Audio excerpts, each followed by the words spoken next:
The purpose of us meeting today, hopefully, is to be able to answer some questions. I've received several inquiries this morning, referenced Tuesday night's officer-involved shooting, use of force incident at 27th Avenue in McDowell. Obviously, everybody knows we had another use of force incident last night, so Steve Martos is here who covered that. So I think that what we want to make sure is that we give you as much information as we have on these, that we provide you with as many details that we can provide you with. If they are a concern to the public, they are a concern to us, and we want to ensure that everybody has enough information to be able to hopefully judge for themselves based upon some of the facts. We understand that emotion drives these incidents sometimes, and we try to take that out of it, especially as an investigative detail. I will talk a little bit about the scenario on Tuesday night itself if you need details or you would like more details of that particular incident. And we also have a short video clip which illustrates some of what occurred out there in the middle of the night on McDowell on Tuesday night. Do we need some review of some of the incident stuff? Is that helpful, or did we have enough? Is there a consensus on it? Can you track through it quickly and just give us the narrative? I can, at least from a standpoint. Maybe I'll give you a little bit of a brief description of it. If you have questions once we see a portion of the video, I will answer it. But really what we were talking about for Tuesday night on that particular incident was one of our sergeants who was in a neighborhood working on an investigation unrelated, we believe, to what ended up being this shooting. It's about 1 o'clock in the morning. He's near the area of 28th Avenue in Almeria, conducting an investigation on a previous dispatching of a dog in that area that had attacked one of our officers. As he is finishing up that investigation, his attention is brought to a suspicious vehicle. As he goes to investigate that activity in that neighborhood, this particular vehicle that he is trying to track down actually tries to run him off the roadway. They are coming at each other in the same direction on a residential road, at which time the suspect veers towards the sergeant's vehicle in an attempt to run into the vehicle or ram the vehicle. The sergeant is able to get turned around, come back in a direction that the vehicle is going, sees that the vehicle heads out onto McDowell Road. As the vehicle goes eastbound on McDowell Road, the sergeant is able to get behind the vehicle again to try to catch up with it, at what point the sergeant catches up with the vehicle.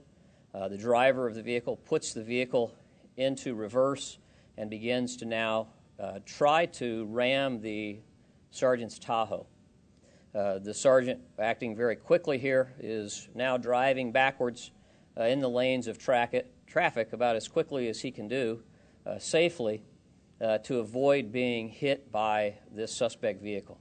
And we have that portion of the incident that has been captured on a nearby surveillance camera at a local business. Ultimately, the suspect vehicle does collide with the patrol sergeant's Tahoe, at which point the suspect puts the vehicle back into drive and takes off at a high rate of speed, with our sergeant following closely behind just a couple of seconds later. Just before they got to 27th Avenue, the sergeant hit the back and intentionally struck the suspect vehicle, causing that suspect vehicle to lose control. When that suspect lost control of that vehicle, the vehicle spun around in the street, and the two vehicles, being the patrol Tahoe and the suspect vehicle, were now parallel to each other, door to door, about 6 to 10 feet apart. As they parked in that position or that situation in the middle of the roadway, the suspect in a vehicle made a furtive movement, grabbed something, appeared to bring it around over the top of the steering wheel, out the direction of the driver's side window with an object in his hand that the sergeant believed was a gun that was coming in his direction. The sergeant immediately reacted and fired a shot while seated in his vehicle. And to explain to you how quickly this occurred, the sergeant actually shot through his driver's side window that was still up at the time this incident took place. This is happening extremely fast.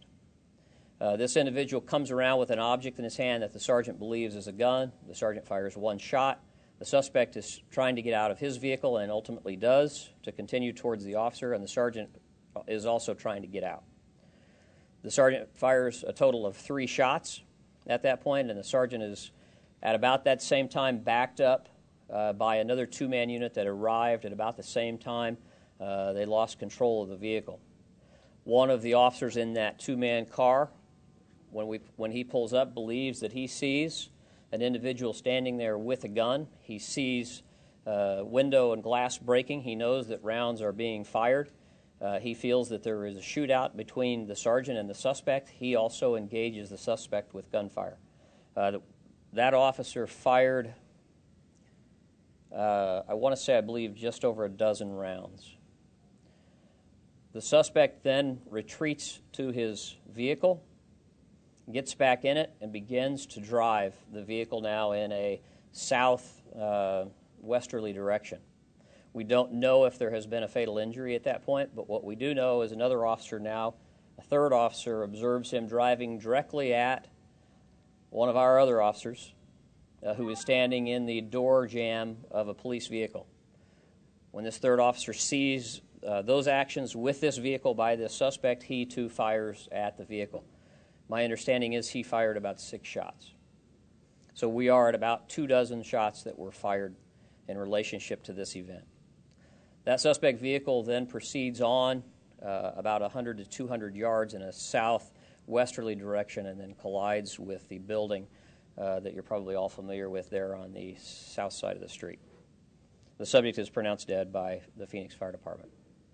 Let me show you a portion of the clip from the video surveillance camera that we had that depicted part of that for us.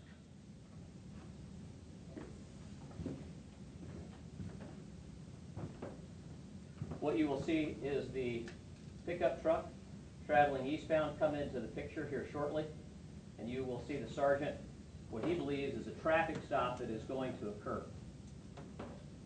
We believe that it is here. The sergeant has his spotlight on for a traffic stop.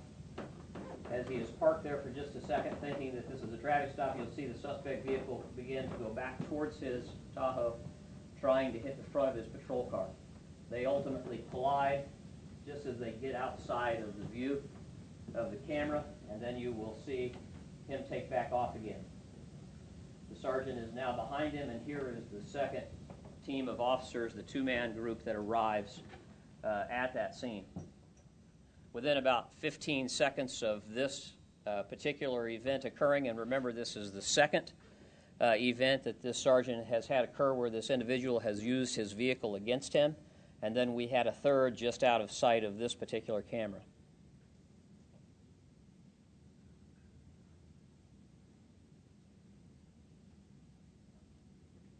This is the suspect vehicle. Once we believe that the suspect has succumbed to his injuries or collapsed behind the wheel, he ultimately strikes a building that is a little bit down from here, and our officers arrive, and as you can see, still guns out, believing that the incident is still a tactical scenario for us.